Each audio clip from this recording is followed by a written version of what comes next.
అందరికీ నమస్కారం. నేను మీ దేవి. 'మౌన రాక్షసి' 17వ భాగం. రచయిత స్వర్ణ గారు. కృష్ణ గారు బుజ్జిని అర్థం కాక "ఏమైంది తల్లీ" అన్నాడు. "ఆహా! ఏం లేదు తాతయ్య" అని మళ్ళీ బుజ్జి మాట్లాడబోతుంటే కార్తీక్ తాతయ్య అంటూ ఆయన పక్కన చేరాడు.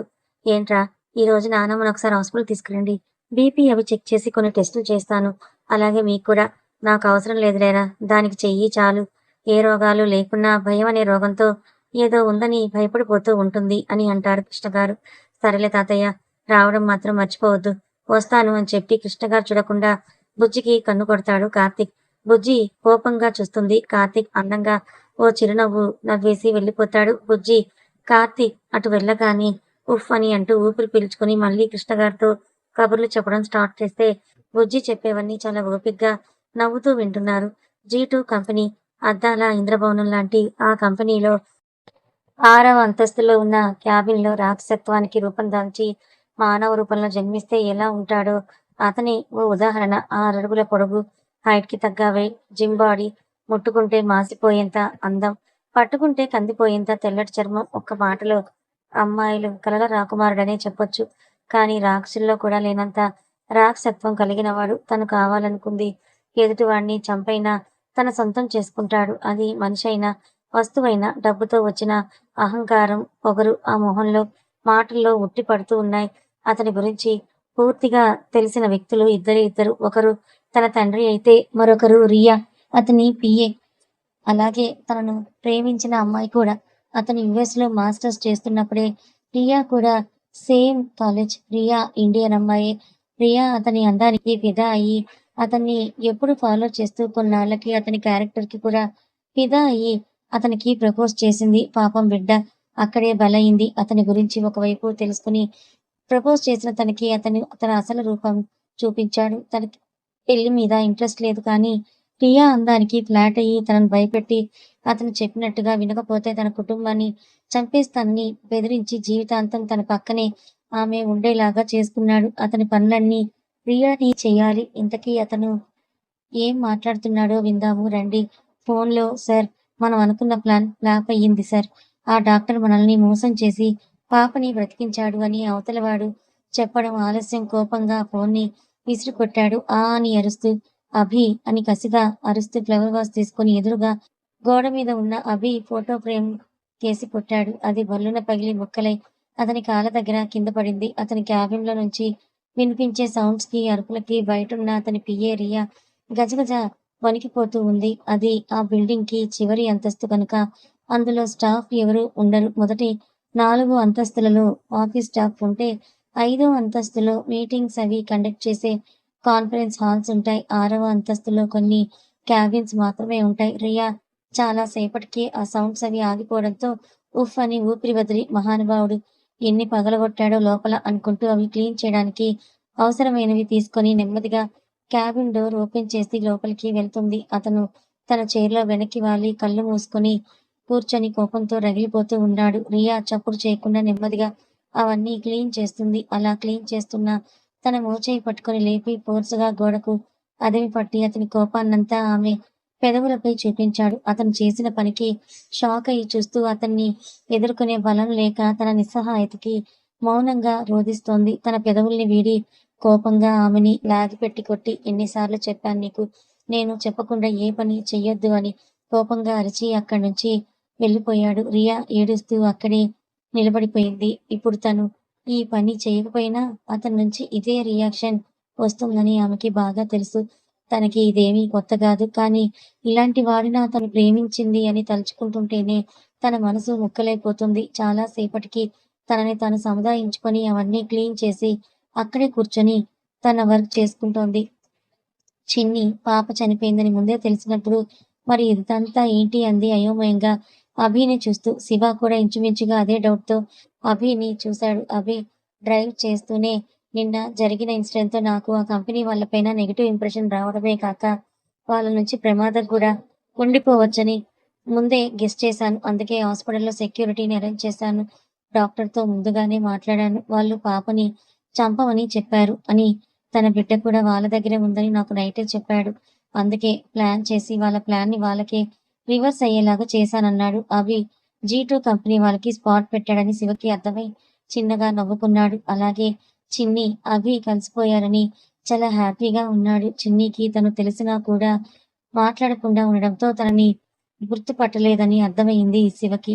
సీట్‌లో పద్మాసనంలో కూర్చొని అభిని, చిన్నిని మార్చి మార్చి చూస్తున్నాడు. శివ పేరెంట్స్ కొన్నేళ్ల క్రితం యాక్సిడెంట్‌లో చనిపోవడం, ఆ కష్ట సమయాల్లో అయిన వాళ్ళెవరూ కూడా తనని ఆదుకోకపోవడం, అప్పుడే అభి తాతగారు తనని వాళ్ళ ఇంటికి తెచ్చుకొని అభితో సమానంగా చూసుకోవడం, చదువు చెప్పించడం చేశారు. అభి తాతగారు, నాన్నమ్మ కూడా కాలం చేయడంతో శివ కొన్నాళ్ళు వారి జ్ఞాపకాలతో ఊరిలో ఆ ఇంట్లోనే ఉండిపోయాడు. ఇప్పుడు ఆనంద్, అవనిల బలవంతం మీద ఇంకా కాదని చెప్పి వాళ్ళని బాధ పెట్టలేక వీళ్ళ దగ్గరికి వచ్చేశాడు. అభి ఆఫీస్‌కి వెళ్ళకుండా రూట్ మార్చి ఇంటివైపు డ్రైవ్ చేయడం చూసి చిన్ని అభిని చూసింది. చిన్ని చూపుల భావం అర్థమయ్యి రేపటి నుంచి ఆఫీస్‌కి వెళ్దాం. ఈ రోజు నాకు వేరే పనుంది. నువ్వు వర్క్ ఫ్రమ్ హోమ్ చెయ్యన్నాడు. చిన్ని నేను ఆఫీస్‌కి రాను. జాబ్ మానేస్తున్నాను అని చెప్పింది కోపంగా. అప్పటి వరకు నార్మల్‌గా ఉన్న చిన్ని సడన్‌గా అలా ఫైర్ అయ్యేసరికి శివ ఆశ్చర్యంగా చూస్తున్నాడు. కార్‌లో శివ లేకపోతే అభి మరో రకంగా చిన్నిని జాబ్, ఆఫీస్‌కి రావడానికి ఒప్పించేవాడే కానీ, శివ ఉండడంతో చిన్నిని చూసి చిన్న నవ్వు బదులిచ్చి మళ్ళీ డ్రైవింగ్‌ని కంటిన్యూ చేస్తున్నాడు. చిన్ని కోపంగా చూసి అద్దంలో నుంచి బయటకు చూస్తూ కూర్చుంది. శివకి పాపం పిచ్చెక్కుతోంది. వాళ్ళిద్దరూ కలిసిపోయారేమో అని. అప్పటి వరకు భ్రమలో ఉన్న శివ వాస్తవంలోకొచ్చి ఏం జరుగుతోందిక్కడ అని అంటే వీళ్ళు కలిసిపోలేదా అనుకుంటున్నాడు.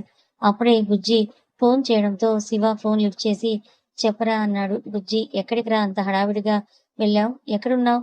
అని అడిగింది. బుజ్జికి కూడా శివ చిన్నప్పటి నుంచే పరిచయం కాబట్టి బాగా క్లోజ్. శివ ఏం లేదులే చిన్న ప్రాబ్లం క్లియర్ అయింది వచ్చేస్తున్నామని చెప్పాడు. విషయం చెప్పి బుజ్జిని కంగారు పెట్టడం ఇష్టం లేక సరే అన్నయ్య కూడా నీతో ఉన్నాడా? వాడికి ఫోన్ చేస్తూ ఉంటే లిఫ్ట్ చేయట్లేదు అంటుంది బుజ్జి. ఆ ఉన్నాడు. బుజ్జి మరి చిన్ని అంది అనుమానంగా. శివ చిన్ని కూడా ఉంది. ముగ్గురం కలిసే ఇంటికి వస్తున్నాం. సరే వచ్చేటప్పుడు ఐస్ క్రీమ్ తీసుకొని రండి. అందుకే వాడికి ఫోన్ చేస్తున్నాను. మర్చిపోయారు అంటే చచ్చారే నా చేతిలో అని అంది. ఫోన్‌లోనే కొట్టేసేలా బుజ్జి. నీకు ఈ ఐస్ క్రీమ్ పిచ్చి ఎప్పుడు వదులుతుందే? నిన్ను చేసుకునేవాడు ఎవడో గాని వాడి సగం జీవితం నీకు ఐస్ క్రీమ్‌లు పెట్టలేకే అయిపోతుంది అని అన్నాడు శివ. శివ మాటలు వింటూ డ్రైవ్ చేస్తున్న అభి ఫోన్ చేసింది బుజ్జి అనే ముందుగానే గెస్ చేస్తాడు. శివ మాటలకి అభికి కార్తీక్ మైండ్‌లో ఫ్లాష్ అయి చిన్నగా నవ్వుకొని పాపం బావగాడు దాన్ని మేపడానికి ఎన్ని తిప్పలు పడ్డాలో అని తలుచుకొని జాలి పడ్డాడు. బుజ్జి రేయ్ అని అంది కోపంగా. సర్లే ఏడవకు తెస్తాం అని చెప్పి ఫోన్ కట్ చేస్తాడు శివ. శివ నోటి వెంట తన పేరు విన్న చిన్ని ఆశ్చర్యంగా శివని చూసింది. శివ అది గమనించకుండా ఫోన్ని పాకెట్లో పెట్టుకుంటూ అభితో ఏరా ఫోన్ లిఫ్ట్ చేయట్లేదంట అన్నాడు. అభి అప్పటి వరకు శివ మాటలు విని అభి ఫోన్‌లో బుజ్జి అని అర్థం ఒకసారయ్యి తన ఫోన్‌ని చెక్ చేసుకున్నాడు. బుజ్జి నుంచి మిస్డ్ కాల్స్ ఉండడంతో చూసి ఫోన్ సైలెంట్‌లో ఉందిరా అని అన్నాడు. చిన్ని శివతో నేను మీకు తెలుసా? అని అడిగింది ఆశ్చర్యంగా. శివ తెలుసు చిన్ని. నువ్వే కాదు నేను కూడా నీకు తెలుసు అని అన్నాడు. మీరు కూడా నాకు తెలుసా? కానీ మీరెవరో నాకు గుర్తు రావడం లేదే అంది శివని గుర్తు చేసుకోవడానికి ట్రై చేస్తూ. ఒక్కసారైనా క్లాస్‌లో మా మొహం చూస్తే గుర్తొస్తాం. లేకపోతే ఎలా వస్తాం? అన్నాడు బాధ నటిస్తూ శివ. చిన్ని క్లాసా? అంటే మనిద్దరం కలిసి చదువుకున్నామా? మీ ఇద్దరే కాదు నేను కూడా అన్నాడు అభి. చిన్ని అభిని కోపంగా చూసి అప్పుడు గుర్తు తెచ్చుకుంటుంది శివని. ఆ గుర్తొచ్చింది. శివ, స్నేహ లవ్ కదా? అంది చిటికేసి గుర్తొచ్చినట్లుగా శివని చూసి. ఆ మాటకి అభి కార్‌కి సడన్ బ్రేక్ వేశాడు. ఆ ఫోర్స్‌కి శివ సపోర్ట్ లేకుండా కూర్చోడంతో దబ్బని బోల్తా పడ్డాడు. నానా తంటాలు పడి ముందు సీట్‌లో వెనక సీట్ పట్టుకొని లేచి కూర్చొని రేయ్ నీ అయ్య చంపేస్తావా? అసలే ఫస్ట్ టైమ్ మాట్లాడక నా చెల్లితో మాట్లాడుతుంటే ఏంట్రా నాకీ శిక్ష అన్నాడు ఏడుపు మొహం పెట్టుకొని. శివ ఎక్స్‌ప్రెషన్‌కి చెప్పిన తీరుకి చిన్నికి నవ్వాగలేదు. గట్టిగా నవ్వేసింది. అభి, శివ చిన్ని నవ్వును అలానే చూస్తూ ఉండిపోయారు. అంత అందంగా ఉంది. వాళ్ళని చూసి టక్కున ఆపేసి నార్మల్‌గా ముందుకు తిరిగి కూర్చుంది. అభి, శివ ఒకరినొకరు చూసుకొని చిన్నిని చూశారు. అభి శివతో ఏరా బాగా తగిలిందా? అన్నాడు. శివ మొహం అంతా అదోలా పెట్టి నువ్వు కిందకు దిగరా చెప్తా. ఎలా తగిలిందో? అన్నాడు కోపంగా. అభి బాగా కాలినట్టుంది వీడికనుకుని రేయ్ అదిగో ఐస్ క్రీమ్ షాప్ వెళ్ళి బుజ్జికి తీసుకొని రా అన్నాడు. ఏంటి? ఒళ్ళు పులిసిపోయి ఏడుస్తుంటే ఇప్పుడు దానికి ఐస్ క్రీమ్ తేవాలా? నేను పోను అన్నాడు శివ. అభి అవునా అని తాపీగా ఫోన్ తీసుకున్నాడు. శివ ఏం చేస్తున్నాడు వీడనుకుంటూ చూస్తే చిన్ని కూడా వాళ్ళ గొడవనే చూస్తూ ఉంది. అభి ఫోన్ చెవి దగ్గర పెట్టుకుని బుజ్జి వీడు ఐస్ క్రీమ్ తీసుకోమంటే ఆ బక్కది ఫుడ్ తినడం లేదు కానీ ఐస్ క్రీమ్ మాత్రం మింగుద్ది. దానికి ఐస్ క్రీమ్ అవసరం లేదులే పదా అంటున్నాడు బుజ్జి అన్నాడు శివ మీద కంప్లైంట్ చేస్తూ. అంతే శివ అరుస్తూ బాబోయ్ దానికంటే ఈ నొప్పులు భరించడమే నయంరా నాయనా అంటూ ఒక్క సెకండ్లో కారులో నుంచి మాయమయ్యాడు. అభి, చిన్ని శివని చూసి నవ్వుకున్నారు. అభి కోపంగా ఏంటే ఆఫీస్‌కి రానంటూ ఎగురుతున్నావు అన్నాడు కోపంగా చిన్ని మీదకి వెళ్తూ. చిన్ని కూడా అంతే కోపంగా నా ఇష్టం నేను రాను నువ్వెవరు అడగడానికి అని అంది. ఆ నీ మొగుణ్ణి అంటూ చిన్నిని ఒళ్ళోకి లాక్కున్నాడు అభి. చిన్ని షాక్ అయి వదిలించుకోవడానికి గింజుకుంటుంటే అభి ఇంకా పట్టు బిగిస్తూ శివ స్నేహం లవ్ చేస్తున్నాడని నీకెలా తెలుసు అన్నాడు. అప్పటి వరకు గింజుకుంటున్నదలా ఆగిపోయి ఆశ్చర్యంగా అభిని చూసి శివ స్నేహాన్ని లవ్ చేస్తున్నాడా అంది. మన బేబీకి ఒక విషయం మీద ఆలోచన మళ్ళితే ఇంకోటి మర్చిపోతుంది. అభి ఒళ్ళు ఉన్న విషయం మర్చిపోయింది చూడండి. అదేంటే అంత షాక్ అవుతున్నావు అన్నాడు. స్నేహ శివని లవ్ చేస్తుంది. దాని ఫస్ట్ లవ్ శివ అని తెలుసు కానీ శివ కూడా స్నేహం లవ్ చేస్తున్నాడా అంది ఆశ్చర్యంగా చిన్ని. అభి కూడా అంతే ఆశ్చర్యంగా స్నేహ శివని లవ్ చేస్తుందా అని అన్నాడు. చిన్ని అవునన్నట్టుగా తలూపింది. శివని ఎప్పుడు స్నేహ గురించి అడిగినా మాట దాటేయడం గుర్తొచ్చి ఏదో జరిగిందనుకున్నాడు. ఆలోచిస్తున్న అభిని చూసి చిన్ని అప్పుడు చూసుకుంటుంది తను ఎక్కడుందో. మళ్ళీ కోపంగా అభిని చూపించుకొని సీట్లో కూర్చుంది. అభి చిన్నిని చూసి ఎందుకే అంత కోపం? నేనేమైనా కొరుక్కు తింటానా నిన్ను? అని అన్నాడు. చిన్ని కోపంగా చూస్తుంది. అభి చిన్ని బుగ్గలు పట్టుకుని ప్రెస్ చేస్తూ ఇదే వద్దనేది అని బుగ్గను ముద్దు పెట్టుకుని వదిలి ఇంత కోపంలో కూడా ఎంత ముద్దుగున్నావే అన్నాడు నవ్వుతూ. చిన్ని ఆ అని అరిచి కోపంగా అభిని కొడుతుంది. అభి ఆ దెబ్బల నుంచి తప్పించుకుంటూ నవ్వుతూ ఉంటాడు. అంతలోనే శివ వచ్చి కారెక్కడం వాళ్ళని అలా చూసి ఏరా మీ రొమాన్స్‌కి అడ్డుగా ఉన్నానని కదా గెంటేసావు నన్ను అన్నాడు ఏడుపు మొహం పెట్టుకుని. ఆ మాటకు చిన్ని విసుగ్గా చూసింది శివని. శివ చిన్నిని చూసి పళ్ళని ఈకిలించి నవ్వుతూ ఏం చేసావురా తనని మండిపడుతోంది అన్నాడు. అభి ఏం మాట్లాడకుండా కారు స్టార్ట్ చేసి ఇంటికి పోనిచ్చాడు. అవును చిన్ని నీకు వీడికి మళ్ళీ ఎలా పరిచయం అన్నాడు శివ వెనక కూర్చొని ఐస్ క్రీమ్ తింటూ. చిన్ని ఏం మాట్లాడకుండా కోపంగా చూస్తోంది. శివ ఇంతకీ వాడి మీద నీకున్న కోపం పోయిందా? మళ్ళీ కలిసిపోయారా? పెళ్ళెప్పుడు చేసుకుంటారు? అన్నాడు. ఆ మాటకు చిన్ని విసురుగా సమాధానం చెప్పేంతలో అభి ఛీ ఎదవ అసలే దానికి నా మీద పీకల వరకు ఉంది. ఇప్పుడు వీడు ఇంకా పెంట చేసేలా ఉన్నాడనుకుంటూ అవునరా అడగడం మర్చిపోయా స్నేహ ఎలా ఉందన్నాడు. ఆ మాటలు వినపడినా కూడా వినిపించుకున్నట్టుగా మళ్ళీ తన ప్రశ్నల వర్షం కురిపించాడు. నీ ఇల్లు ఎక్కడ చిన్ని? ఎక్కడుంటున్నావు? ఇంతకీ బుజ్జి నీకెలా తెలుసు? మీ ఇద్దరికీ ఎలా పరిచయం? అంటూ నాన్ స్టాప్‌గా క్వశ్చన్స్ వేస్తుంటే చిన్ని కోపంగా శివ చేతిలో ఉన్న ఐస్ క్రీమ్‌ను నోటి నిండా కుక్కింది. నోరు మూసుకో అని డైరెక్ట్‌గా చెప్పలేక అది అర్థమై నవ్వి గట్టిగా నవ్వాడు. శివ ఆ ఐస్ క్రీమ్‌ని మింగి మళ్ళీ ప్రశ్నల వర్షం స్టార్ట్ చేస్తే శివ నోరు తెరిచిన ప్రతిసారి ఐస్ క్రీమ్‌తో నోరు మూసింది. ఇలా ఇంటికి చేరుకోగానే ఖాళీ ఐస్ క్రీమ్ డబ్బా తీసుకొని తమ కార్‌కి ఎదురొచ్చిన బుజ్జి చేతిలో పెట్టి ఒసేయ్ ఆ శివగాడు అంతా తినేసాడు నీకు లేకుండా అని అంది. చిన్ని వెనక కారు దిగిన శివ అమ్మని అడ్డంగా బుక్ చేసేసింది దాని దగ్గర అనుకుంటూ అమ్మా చెల్లెమ్మ అది అమ్మోరు తల్లమ్మ నువ్విలా అబద్ధాలు చెప్పి దాని చేత నా జీవితాన్ని బుగ్గిపాలు చేయకమ్మా అన్నాడు బ్రతిమాలుతూ. అబద్ధమేంట్రా నువ్వేగా తిన్నావు అన్నాడు తాపీగా పాకెట్లో చేయి పెట్టుకొని. శివ అయిపోయింది ఈ మొగుడు పిల్లలు కలిసి నా జీవితాన్ని సర్వనాశనం చేసేశారు. దేవుడో దేవుడా అంటూ రాగాలందుకున్నాడు. శివ మాటలు విన్న చిన్ని ముద్రకాళి రూపం ఎత్తి చెంప చెల్లుమనిపించింది. పాపం దెబ్బకి రాగాలు ఆపి నోరు మూశాడు. పిచ్చి పిచ్చిగా వాగావంటే చంపేస్తానని చూపుడు వేలు పెట్టి బెదిరించి వెళ్ళిపోయింది చిన్ని. శివ ఎక్స్‌ప్రెషన్‌కి అభి, బుజ్జి ఒకరినొకరు చూసుకొని గట్టిగా నవ్వారు. శివ వాళ్ళిద్దరిని కోపంగా చూస్తూ చచ్చారే నా చేతిలో ఇవాళ అని వాళ్ళ వెంట పడ్డాడు. తర్వాత రోజు అభి ఆఫీస్‌కి రెడీ అయ్యి చిన్ని ఇంటికి వెళ్ళాడు. హాల్‌లో అందరినీ గుడ్ మార్నింగ్ అంటూ నవ్వుతూ విష్ చేసి రాధమ్మ గారితో ఏది బామ్మ ఆ రాక్షసి అన్నాడు చిన్నిని. రూమ్‌లో నుంచి ఇంకా బయటకు రాలేదురా మనవడా అంది రాధగారు. ఓహ్! మరి మా అత్త ఎక్కడా కనపడటం లేదన్నాడు. రేయ్! ఏం మాయ చేస్తున్నావురా నా వాళ్ళని? అందరూ నీ మాయలకి పడిపోతున్నారన్నాడు కొంచెం కోపంగా. అన్నీ మాయలే తెలిసుంటే నీ మనవరాలినెప్పుడో బుట్టలో వేసుకునేవాడిని ఏం లాభం అన్నాడు నిట్టూరుస్తూ. అది చాలా గడుసు పిల్లరా. అది నీ మాయలో పడదు అన్నాడు గర్వంగా. చూస్తా ఎలా పడదో అన్నాడు పౌరుషంగా. అభి మొహంలో అమాయకత్వానికి కృష్ణగారు చిన్నగా నవ్వుతూ ఒకసారి ఒకరి వల్ల మోసపోతేనే మళ్ళీ వాళ్ళని నమ్మడానికి మన మనసు అంగీకరించదు. అలాంటిది నువ్వు తన మనసునే విరిచేశావు. నీ వల్ల తన జీవితమే మారిపోయింది. దాని జీవితం మొత్తం చీకటితో నింపేసిన నిన్ను మళ్ళీ ఎలా నమ్ముతుందనుకుంటున్నావు? అన్నాడు. అభి ఆ మాటకి ఏమో తెలియదు తాతయ్య. కానీ ఈ జీవితానికి నాకు మాత్రం అదే భార్య. ఇది నేను ఫిక్స్. ఇంకా మార్చాల్సింది దాని బాబుని అన్నాడు. ఆ మాట కృష్ణగారు కొంచెం కోపంగా రేయ్! నా కొడుకుని నా ముందే మర్యాద లేకుండా మాట్లాడుతున్నావు అన్నాడు. అబ్బా ఛ!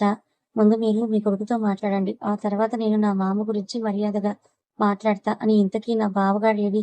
అన్నాడు కళ్ళు రౌండ్‌గా తిప్పి ఇల్లంతా చూస్తూ. బావో ఇక్కడ అన్నాడు ఎదురుగా గుమ్మంలో నుంచి ఇంట్లోకొస్తూ కార్తీక్. ఏరా బావా పొద్దున్నే పార్క్‌లో అమ్మాయికి సైట్ కొడుతూ కనపడ్డావ్? ఇంతకీ పడిందా? అన్నాడు అభి. ఆ మాట కృష్ణ గారు కార్తీక్ ని కోపంగా చూస్తే, బాబోయ్ తాతయ్య, వాడు నన్ను ఇరికించాలని చూస్తున్నాడు. నువ్వు ఆ మాటల్ని నమ్మకు అన్నాడు కంగారుగా కార్తీక్.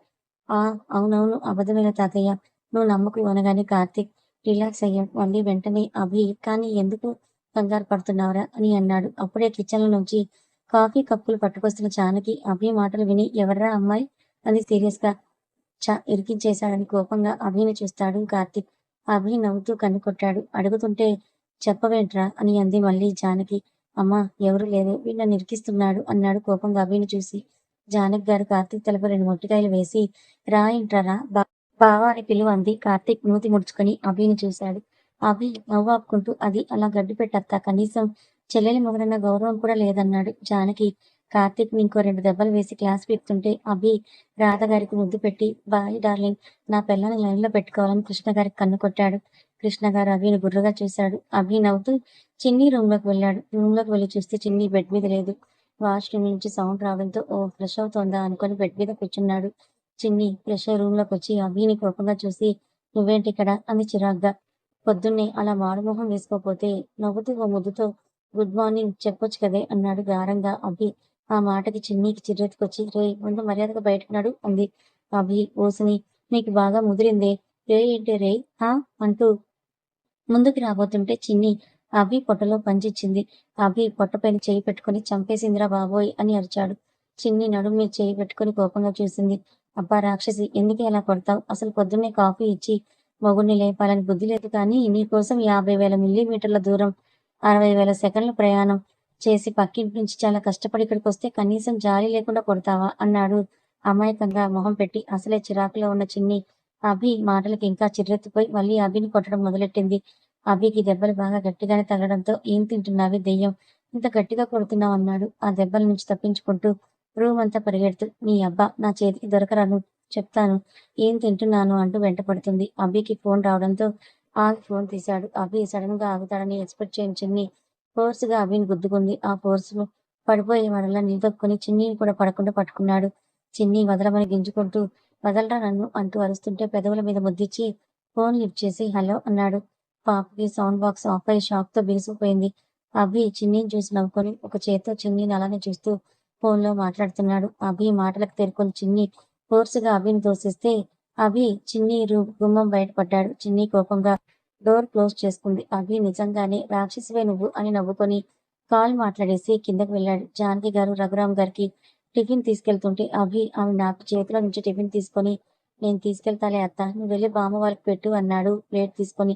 వద్దు అభి, ఇప్పటికే ఆయన నీ మీద చాలా కోపంగా ఉన్నారని అంటే, అదంతా నేను చూసుకుంటానులే అత్త, కానీ దీనికి బదులు నువ్వు నాకు ఒక పని చేసి పెట్టాలి అన్నాడు అభి. ఏంటది అంది అయోమయంగా. నీ కూతురికి ఈ పూట ఇంట్లో భోజనం పెట్టకు, బయట తింటాం ఇద్దరం కలిసి అన్నాడు నవ్వుతూ. జానకి గారు, నా కూతురిని బుట్టలో వేయడానికి నన్ను హెల్ప్ అడగడం ఏమన్నా న్యాయంగా ఉందా నీకు అని అంది. అభి నవ్వుతూ, ఏం చేస్తానత్తా, ఏ లవ్ స్టోరీలో అయినా పిల్ల పేరెంట్స్ లవ్ కి విలన్స్ గా మారుతారు, కానీ నా లవ్ స్టోరీలో పిల్లే విలన్ అయింది. పిల్ల ఫ్యామిలీ అంతా నాకు సపోర్ట్ చేస్తుందన్నాడు అభి నవ్వుతూ. జానకి చిన్నగా నవ్వి, సరే నేను చూసుకుంటాలే అని కిచెన్ లోకి వెళ్ళిపోయింది. అభి ఫుడ్ ప్లేట్ తో, ఉఫ్ ఏంటో, ఎవరైనా పిల్లల్ని లైన్ లో పెట్టడానికి చేసే స్టంట్లు నేను పిల్ల బాబు కోసం చేయాల్సి వస్తోంది అనుకుని పైకి చూసి, నువ్వే కాపాడాలయ్యా అని లోపలికి వెళ్ళాడు. కొన్ని గంటల ముందు నిద్ర లేచిన వెంటనే ఎదురుగా కార్తీక్ ని చూసిన బుజ్జి గట్టిగా అరవబోతే కార్తీక్ నోరు మూసేశాడు. అరవకే బాబు, నీ బాబు వచ్చిన నన్ను మా మామలకు పట్టిచ్చేస్తాడు అన్నాడు కంగారుగా. బుజ్జికి అర్థం కాక చూస్తే, చెయ్యి తీస్తాను అరవకు, నిన్నేం చేయనులే, జస్ట్ మాట్లాడి వెళ్ళిపోతా ప్లీజ్ అరవకే అన్నాడు బ్రతిమాలుతూ అమాయకంగా. కార్తీక్ ఫేస్ చూసి బుజ్జికి నవ్వొచ్చింది. అరవను అని సైగ చేస్తే కార్తీక్ చెయ్యి తీసేసి ఊపిరి పీల్చుకున్నాడు. నా రూమ్ లో నీకేం పని అంది కోపంగా బుజ్జి. అంటే మా బావగాడు నా చెల్లి రూమ్ లోకి అర్ధరాత్రి అయినా దొరలాగా దర్జాగా వెళ్ళొచ్చు, కానీ నేను పగల కూడా దొంగలాగా నేను ప్రేమించే అమ్మాయి రూమ్ కి రాకూడదా అన్నాడు కోపంగా. ఏయ్ ప్రేమ ఏంటి ప్రేమ అంది బుజ్జి కోపంగా. కథ కొనసాగుతుంది. ఈ కథ మీకు ఎలా అనిపించింది? నచ్చిందా? నచ్చితే లైక్ చేయండి, మరికొంతమందికి షేర్ చేయండి. Thank you so much.